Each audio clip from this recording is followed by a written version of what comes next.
जय हिंद दोस्तों। मैं प्रदीप सर आप सबके बीच एक बार फिर से उपस्थित हूं दोस्तों। तो आज आज हम आपको बताने वाले हैं दोस्तों न्यूमेरिकल पराशरण दाब का न्यूमेरिकल आज हम कैसे सॉल्व करते हैं बच्चों ये बताएंगे। और कल हम आपको बताए थे पराशरण दाब क्या होता है, पराशरण दाब में जो है उत्क्रमण पराशरण क्या होता है, और इसके बाद उसमें हम आपको बताए थे अर्धपारगम झिल्ली क्या होती है, और उसमें पराशरण क्या होता है, विसरण क्या होता है। तो इस सब के बारे में बच्चों कल हम डिस्कस किए थे, तो उसमें थोड़ा बहुत रह गया था न्यूमेरिकल लगाने के लिए। तो आज हम लेकर आए हैं पराशरण दाब का न्यूमेरिकल। तो चलिए देखते हैं पराशरण दाब का न्यूमेरिकल हम कैसे हल करते हैं बच्चों। बहुत आसान तरीके से हम आपको बताएंगे, तो ध्यान दीजिएगा, बने रहिए हमारे वीडियो में। देखिए कह रहे हैं कि बच्चों 25 डिग्री सेल्सियस, कितने डिग्री सेल्सियस बच्चों? 25 डिग्री सेल्सियस। 25 डिग्री सेल्सियस पर 6 ग्राम यूरिया के जली विलयन 2 लीटर लेने पर पराशरण दाब क्या होगा। और आर का मान दिए हैं बच्चों 0.0821 और वायुमंडल लीटर प्रति केल्विन प्रति मोल। ये इतना होता है बच्चों। आर का मान 0.0821 होता है। अगर दिया गया है तो ठीक है, नहीं दिया रहेगा बच्चों तो वो आप अपना मान लीजिएगा। और पराशरण दाब में न्यूमेरिकल लगाते समय बच्चों जैसे अगर आयतन हमें नहीं दिया है तो हम 100 ml मान लेंगे। और अगर हमारा जो है डिग्री सेल्सियस में, टेम्परेचर आपका डिग्री सेल्सियस में दिया रहेगा तो आप उसे क्या करिएगा, केल्विन में बदल दीजिएगा 273 जोड़ के। कल हम आपको ये सब बातें बताए थे बच्चों। तो चलिए देखिएगा। तो पराशरण दाब ज्ञात करने के लिए कहा जा रहा है बच्चों, क्या निकालना है हमें? पराशरण दाब निकालना है।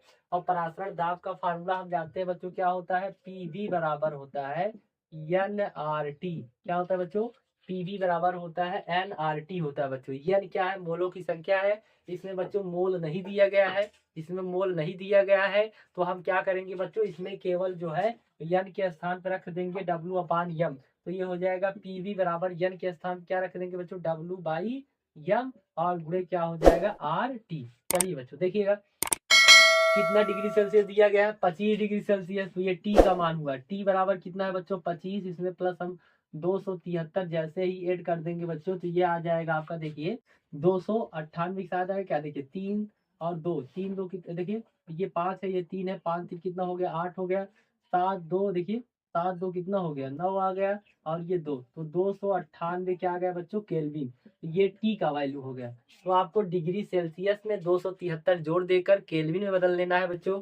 आगे इसके बाद हमें दिया गया, देखिए डब्लू, डब्लू क्या है बच्चों, भार। कई ग्राम दिया गया है, 6 ग्राम, तो डब्लू का मान हो गया। यूरिया यम होता है बच्चों, यूरिया क्या होता है, यम होता है यूरिया का। और भार कितना होता है बच्चों, 60 होता है। हमने आपको निकाल कर बताया था, एक वीडियो हम बताए बच्चों अणुभार निकालने का। तो अणुभार में बताया गया था कि यूरिया का अणुभार कितना होता है बच्चों, 60 होता है। ठीक है, इसी प्रकार देखिए वी हमारे पास दिया गया है। वी कितना दिया गया है बच्चों, देखिए वी कितना लीटर कह रहा है, 2 लीटर बच्चों। ये 2 लीटर कह रहा है। अगर ये 2 ml किया होता तो 1000 से भाग देकर उसे हम लीटर में बदल लेते। लेकिन यहाँ पर वी लीटर में दिया है बच्चों, तो कुछ करना नहीं है, केवल वी बराबर 2 लिख देना है। अब आइए देखिए क्या पूछा जा रहा है, पराशरण दाब पूछा जा रहा है। तो पराशरण दाब का फार्मूला आपके पास है, पीवी बराबर कोष्टक में देखिए पीवी बराबर डब्ल्यू बाई एम गुणे आर टी होता है बच्चों। तो रख दीजिए, पी हमें निकालना है, गुणे वी का वैल्यू कितना दिया गया है बच्चों, 2 दिया है, बराबर डब्ल्यू का मान कितना दिया गया है, देखिएगा 6, 6 हो गया, बटे एम का वैल्यू कितना दिया गया है बच्चों, 60 दिया गया है। कितना दिया गया है, 60। ठीक है, और गुणे आर का वैल्यू कितना दिया गया बच्चों, 0.0821 होता है। इसी प्रकार गुणे टी का मान कितना दिया गया है, 298।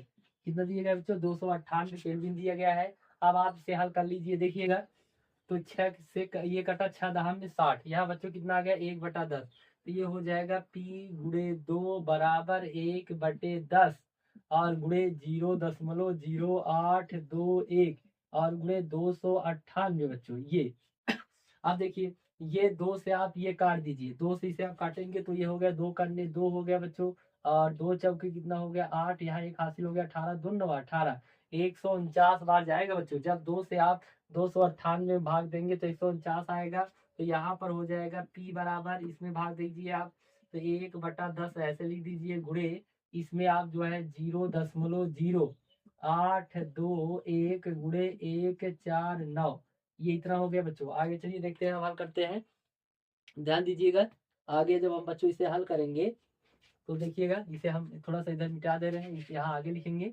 तो चलिएगा देखिए तो यहाँ पर बच्चों जब आप इसे भाग देंगे तो ये आ जाएगा p बराबर, देखिए p बराबर 1 में 10 का भाग देंगे तो 0.1 आ जाएगा बच्चों, गुणे इसके बाद ये है आपका 0.0821 है और गुणे कितना है 149 है।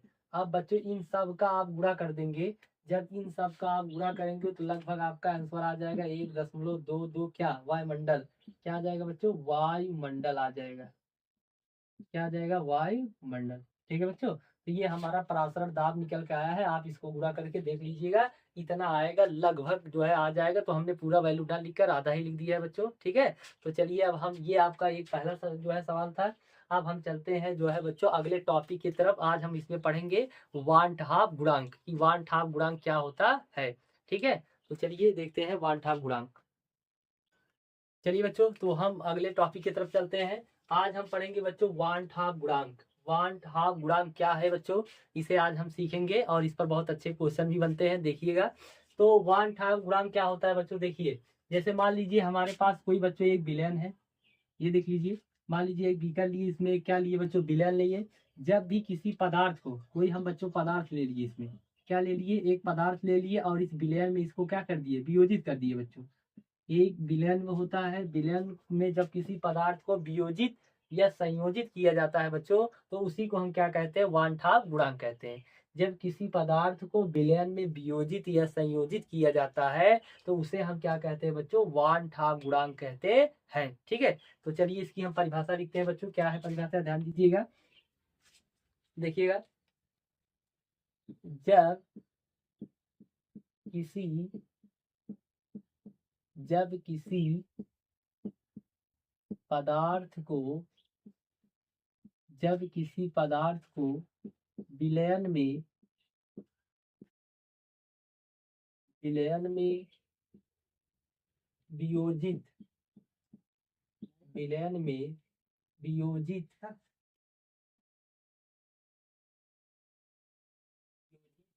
या संयोजित संयोजित किया किया जाता है किया जाता है तो उसे तो उसे वांट हाफ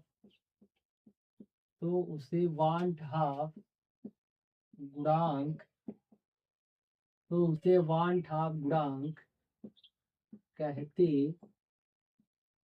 हैं। चलिए बच्चों, तो ये हमारा परिभाषा है बच्चों वान हाफ गुणांक का।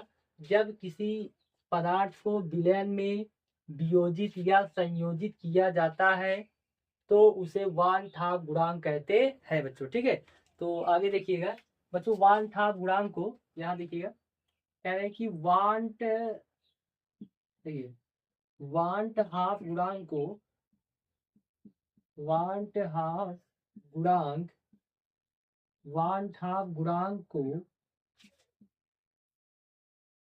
स्मॉल आई से प्रदर्शित प्रदर्शित करते हैं। तो बच्चों वन हाफ गुणांक को स्मॉल आई से प्रदर्शित करते हैं बच्चों। फार्मूला होता है, देखिएगा, आई बराबर, देखिए आई बराबर होता है वियोजन वियोजन या संयोजन वियोजन या संयोजन के बाद कणों की संख्या। देखिए बच्चों, कह रहे हैं कि आई बराबर होता है वियोजन या संयोजन के बाद कणों की संख्या बटे बटे होता है बच्चों, बटे वियोजन या संयोजन या संयोजन के पहले कणों की संख्या।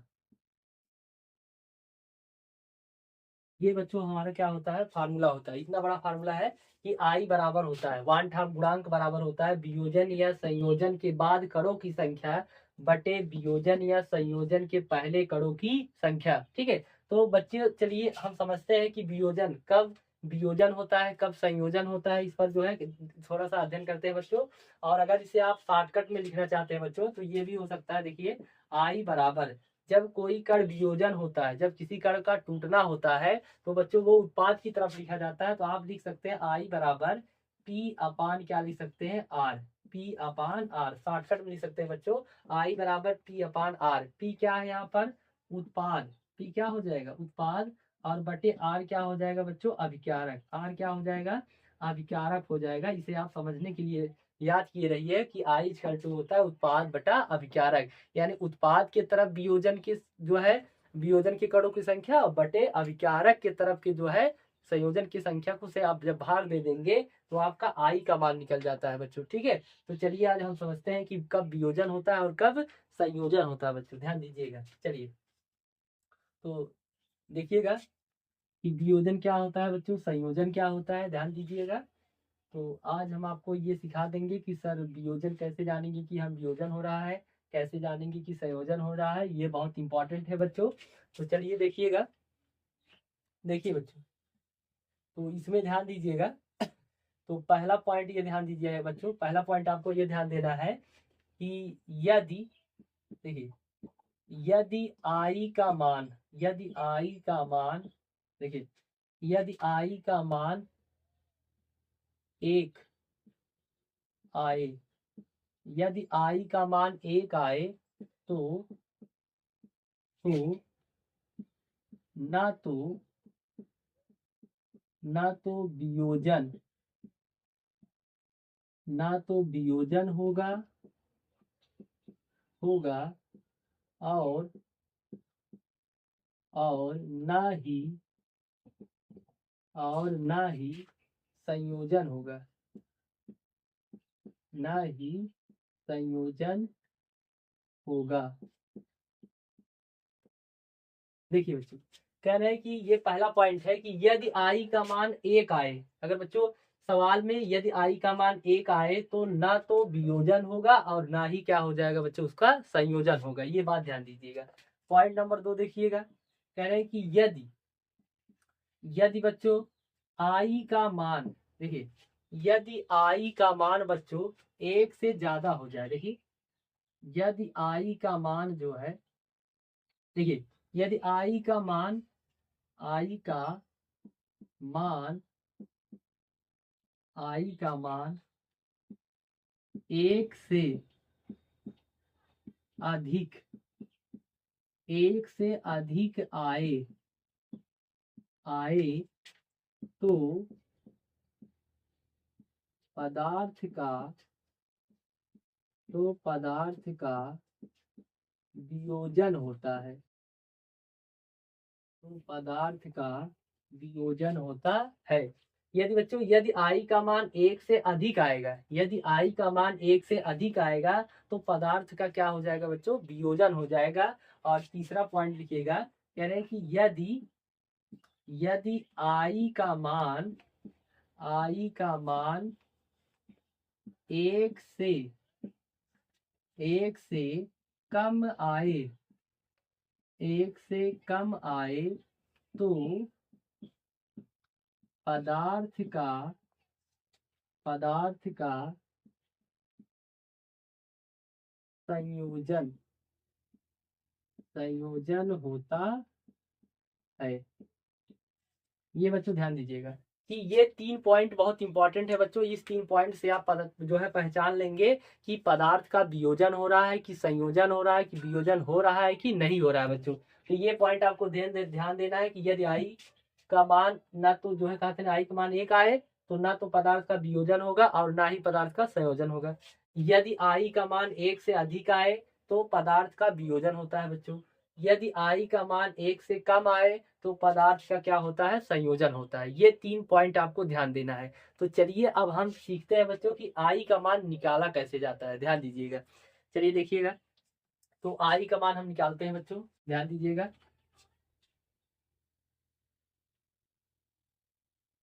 चलिए, तो आई का मान देखिए, थोड़ा सा हम शॉर्टकट लिख देते हैं बच्चों।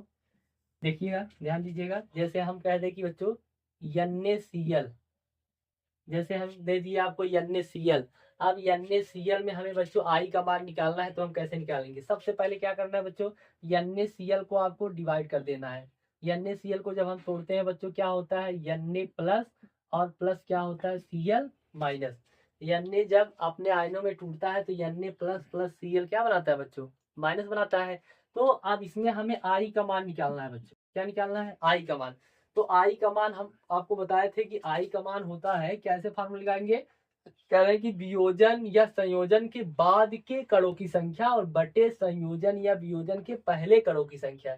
तो जब ये वियोजित हुआ तो उसके कणों की संख्या ले लीजिए, और जब नहीं वियोजित हुआ था इसके कणों की संख्या ले लेंगे और भाग दे देंगे बच्चों, तो जो आएगा वो आई का मान आ जाएगा। तो इसके लिए हम आपको शॉर्टकट बताए थे बच्चों, P बटा आर। P क्या है? उत्पाद है। P क्या है बच्चों? उत्पाद है। और R क्या है? आपके अभिकारक है। R क्या है बच्चों? अभिकारक है। बस लगा दीजिए तो आई का मान निकल जाएगा। देखिए आई का मान हम निकालते हैं बच्चों। P क्या है? उत्पाद है। उत्पाद ये है बच्चों, ये उत्पाद है। तो इसमें आयनों की संख्या देखिए, इसके Cl की कितने हैं? एक है। Na के आगे कितने मोल है? एक है। तो एक बच्चों इसका, एक इसका, एक मोल इसके, एक मोल इसके, तो कितने हो गए? कुल 2 मोल हो गए। तो लिख दीजिएगा 2 बटे। अब ये देखिए अभिकारक, अभिकारक क्या है बच्चों? NaCl है। और NaCl के कुल कितने मोल है? 1 मोल है। तो यहाँ आप लिख दीजिएगा 1। जब इसमें आप भाग दे देंगे, 1 से 2 में भाग देंगे, कितना आ जाएगा बच्चों? 2 आ जाएगा। 1 से जब 2 में भाग देंगे कितना आ गया? 2 आया। यानी आई का मान जो आया है बच्चों क्या है? 2 आया है। आई का मान क्या आया? 2 आया है। और 2 1 से ज्यादा है। हमने आपको बताया था कि आई का मान 1 से ज्यादा आएगा बच्चों, तो उस पदार्थ का क्या होगा? वियोजन होगा। क्या होगा? वियोजन। ठीक है बच्चों, इसी प्रकार आप वियोजन और संयोजन निकाल सकते हैं। ठीक है, चलिए एक और हम देखते हैं बच्चों, एक एग्जाम्पल और देखते हैं, ध्यान दीजिएगा। एक एग्जाम्पल और देख लीजिए। जैसे बच्चों ध्यान दीजिएगा, बने रहिए हमारे वीडियो में। देखिए, यदि बच्चों आई का मान, जैसे देखिएगा, ध्यान दीजिए, जैसे हम ले लिए CaCl2। क्या ले लिए बच्चों? CaCl2 में हमें क्या निकालना है? अगर हम CaCl2 में बच्चों आई का मान निकालेंगे तो देखिएगा कैसे निकालते हैं, ध्यान दीजिएगा। देखिए, जैसे CaCl2 है, CaCl2 कैल्शियम क्लोराइड है। ये बच्चों टूटता है Ca प्लस, और प्लस जो है 2Cl माइनस में टूटता है। कैसे टूटता है? CaCl2 equal to Ca plus plus, 2 plus रहेंगे बच्चों, यानी 2 प्लस आप कह सकते हैं। ठीक है, तो ये हो जाएगा Ca2 plus plus 2Cl minus. तो इसमें हमें बच्चों आई का मान अगर निकालना है, आई का मान जब हम इसमें निकालेंगे तो, और ये बच्चों जब जब कोई पदार्थ 100% में टूटता है तब ये आप फार्मूला लगाएंगे।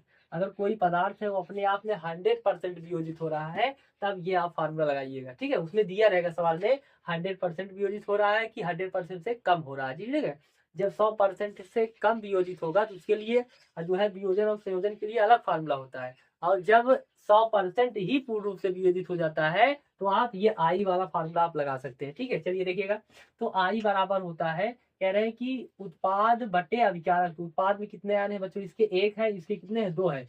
एक बच्चों इसमें मिल गया है, प्लस 2 इसमें मिल गया है, तो कुल कितने हो गए? 3। यानी ये उत्पाद की तरफ कितना हो गया बच्चों? 3 हो गया। तो आप 3 लिखिए बटे अभिकारक के कितने हैं बच्चों? कुल 1 मोल है तो 1। अब भाग दे दीजिएगा, कितना आ जाएगा? 3। ये आई का मान कितना आ गया बच्चों? 3 आया है। आई का मान कितना आ गया है? 3 आया है।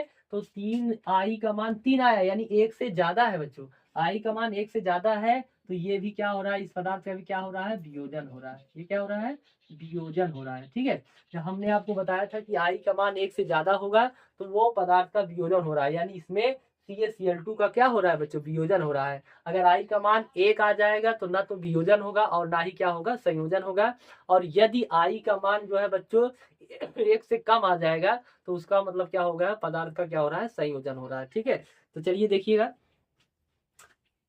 चलिए, तो अब बच्चों, अब हम आपको बताएंगे कि जब कोई पदार्थ 100% से कम वियोजित होता है तो उसके लिए आई का मान कैसे निकालते हैं, अगर वो अपने आप में 100% में कम वियोजित हो रहा है। ठीक है, तो देखिएगा, अगर 100% से कम वियोजित हो रहा है तो हम कैसे उसमें जो है उसको सॉल्व करते हैं। इसके लिए फार्मूला बच्चों अलग से होता है, ध्यान दीजिएगा। तो चलिए देखते हैं। चलिए बच्चों, तो हम ध्यान देते हैं कि जो है वियोजन के लिए और संयोजन के लिए ये फार्मूला तब लगाया जाएगा बच्चों। देखिएगा, जब जब कोई पदार्थ जब कोई पदार्थ 100% से कम कम वियोजित हो। ठीक है बच्चों, ये अगर कोई भी पदार्थ है वो अपने आप में 100% में नहीं टूट रहा है बच्चों, तो उसके लिए वियोजन की मात्रा और संयोजन की मात्रा हम कैसे निकालते हैं, उसके लिए फार्मूला है बच्चों। देखिएगा, तो पहले बच्चों हम बताएंगे, पहला आपका रहेगा वियोजन की मात्रा। वियोजन, देखिएगा, वियोजन की मात्रा, वियोजन की मात्रा। तो वियोजन की मात्रा निकालने के लिए फार्मूला होगा बच्चों अल्फा। अल्फा बराबर होता है, अल्फा बराबर होता है I-1 और बटे N-1। ये फार्मूला लग जाएगा बच्चों। ये कह रहे हैं कि जब जो है वियोजन की मात्रा निकालने के लिए फार्मूला है, और जब ये 100% से कम टूट रहा होगा, जैसे 80% टूटेगा, 20% टूटेगा, 50% टूटेगा, 90% टूटेगा, तब ये हम वियोजन के लिए ये फार्मूला लगाएंगे, अल्फा बराबर I-1 बटा N-1 बच्चों। तो यहाँ पर जो है अल्फा क्या है, अल्फा है वियोजन की मात्रा। अल्फा क्या है, वियोजन की मात्रा। अल्फा क्या है बच्चों, वियोजन की मात्रा है।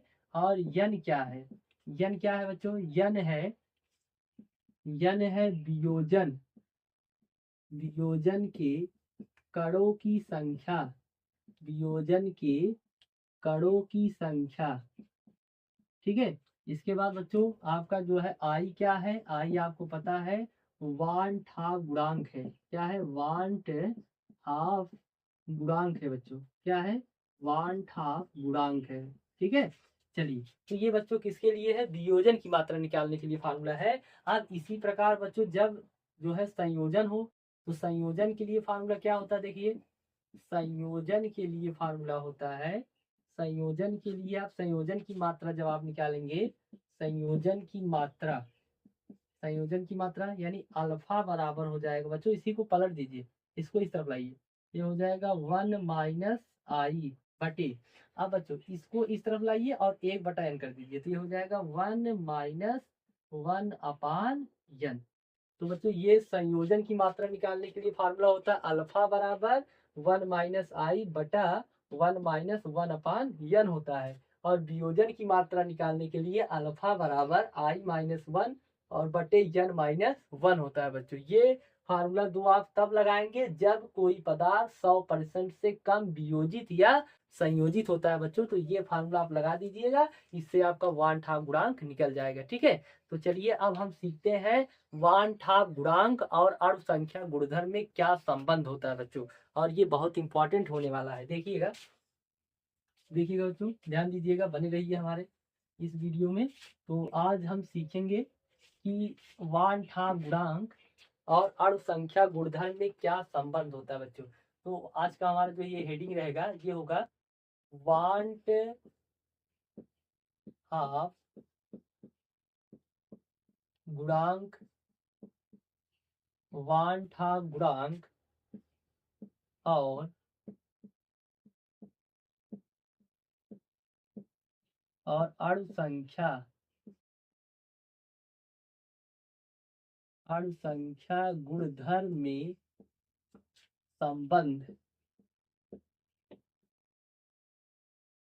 चलिए, तो अब हम सीखेंगे बच्चों वांट हाफ गुणांक और अणु संख्या गुणधर्म में संबंध, इन दोनों में क्या संबंध होता है बच्चों। चलिए देखिएगा, हम बच्चों पहले आपको अणु संख्या गुणधर्म पढ़ा दिए थे।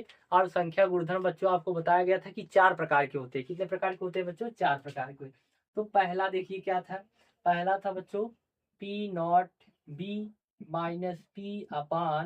P/P0B और बराबर हम आपको बताए थे बच्चों क्या, यक्स ए। ये पहला है वान ठा गुणांक जो है का पहला जो है आपको हमने ये बताया था कि ये था वाष्प दाब का अपेक्षिक अवनमन, और यक्ष से क्या था बच्चों, मोल प्रभाव। यानी पहला था वाष्प दाब का अपेक्षिक अवनमन। और दूसरा क्या था बच्चों, देखिएगा दूसरा हमने आपको बताया था डेल्टा टीबी बराबर, डेल्टा टीबी बराबर क्या बताया गया था, केबी इंटू मोललता बताया गया था बच्चों, मोललता ये बताया गया था। तो ये आपको हमने बताया था कि क्वथनांक का उन्नयन, क्वथनांक का क्या होता है बच्चों, उन्नयन। तीसरा हम आपको अनुसंख्या गुणधर्म पढ़ाए थे बच्चों, तीसरा क्या था, डेल्टा टी एफ बराबर के एफ इंटू मोललता, मोललता, मोललता को बच्चों स्मॉल यम से प्रदर्शित करते हैं। चलिए चौथा हम आपको बताए थे बच्चों, चौथा क्या था आपका, चौथा वाला हम आपको बताए थे परासरण दाब। क्या बताया था बच्चों, परासरण दाब पीवी बराबर एन आर टी। ये बच्चों हम सबसे पहले आपको हमने ये बताया था कि अनुसंख्या गुणधर्म कितने होते हैं, 4 होते हैं। तो चारों को एक दूसरे के साथ बच्चों हमने लिख दिया एक जो है सीरियल नंबर से। अब उसमें हमें बताना है वान ठाक गुणांक में क्या बताना है बच्चों, संबंध बताना है। तो कुछ नहीं करना है बच्चों, चारों वान ठाक गुणांक को लिख लीजिए और दाहिने साइड, दाहिने पक्ष में, दाहिने पक्ष में केवल आपको क्या लगाना है बच्चों, आई लगाना है। यहाँ भी आई लगा दीजिए, इस तरफ भी आई लगा दीजिए, इस तरफ भी आई लगा दीजिए और इस तरफ भी आई लगा दीजिए।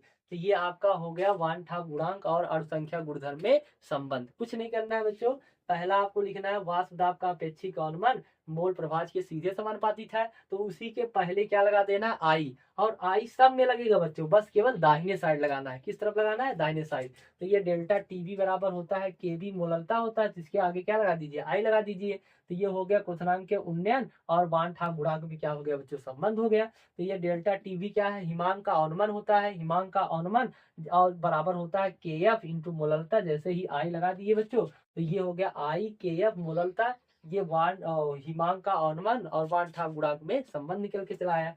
ऐसे पीवी बराबर होता है बच्चों एन आर टी होता है। जैसे हम एन के पहले आई लगा दिए तो ये आपका एक जो है फार्मूला तैयार का हो गया और आपका बन गया परासरण दाब और वान ठाक गुणांक में संबंध बच्चों। ठीक है, अब चलिए हम आपको बताते हैं कि आई का मान बढ़ने पर, आई का मान बढ़ने पर क्या क्या चीजें बढ़ती हैं और क्या क्या चीजें घटती हैं बच्चों, ध्यान दीजिएगा।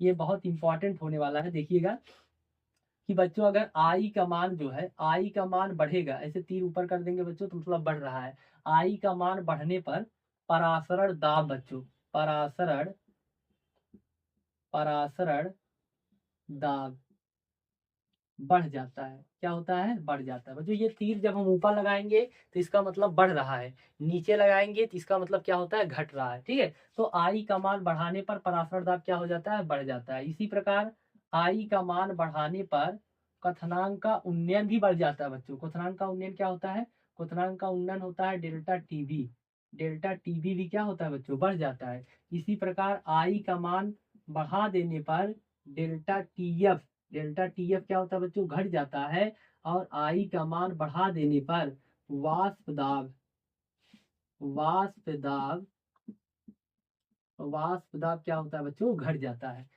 तो ये 4 पॉइंट है और चारों वेरी इंपॉर्टेंट है।